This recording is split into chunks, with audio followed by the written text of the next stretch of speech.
என்னோட 2 குட்டி தேவதைகளையும் first time பார்த்த இந்த மொமெண்ட் வந்து எனக்கு மறக்கவே முடியாது. அப்படி மேஜிக் மாதிரி இருந்துச்சு. நான் சர்ஜரிக்கு போகும்போது அழுதுட்டே பயந்துட்டே தான் வந்துட்டு போனேன். என்னோட லாஸ்ட் வீடியோவில் பார்த்துருப்பீங்க. என் கூட என் ஹஸ்பண்ட் சர்ஜரி ஸ்டார்டிங்லேருந்து முடிஞ்சு ஸ்டிச்சஸ் போடுற வரைக்குமே என் கூடவே இருந்தாங்க. சர்ஜரி முடிகிற வரைக்கும் என் கையை பிடிச்சிட்டு அவங்க ஆறுதல் சொல்லிட்டே இருந்தாங்க. பாப்பா 2 பேரையும் ரெடி பண்ணிட்டு வெளியே இருக்கிறவங்களுக்குலாம் காமிக்கிறதுக்காக அதுக்கப்புறம் எடுத்துகிட்டு போயிருந்தாங்க. ஸோ இந்த வீடியோ வந்துட்டு நான் சர்ஜரி முடிச்சுட்டு வெளியே வந்த அப்புறம் தான் பார்த்தேன். எனக்கு பார்க்கும்போது ரொம்ப ஹாப்பியாக இருந்துச்சு. என் ஹஸ்பண்ட் அவங்க ஆசைப்பட்ட மாதிரி 2 பாப்பாவையும் ஃபர்ஸ்ட் அவங்க கையால் தான் வந்துட்டு வாங்கியிருந்தாங்க.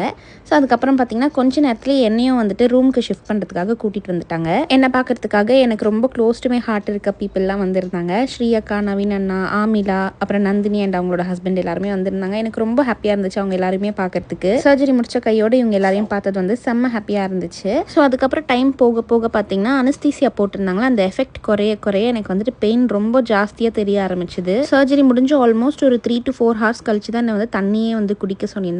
அதுக்கப்புறமா பார்த்தீங்கன்னா பாப்பா 2 பேரையும் ஒரு 10 minutes தான் எங்ககிட்ட கூட்டிட்டு வந்திருந்தாங்க. அதுக்கப்புறம் NICU எடுத்துட்டு போயிட்டாங்க. 36 weeks தான் ஆகுது அப்படின்றதுனால அப்சர்வேஷனுக்கு ஒரு நாள் ஃபுல்லாக NICUல இருந்தாங்க.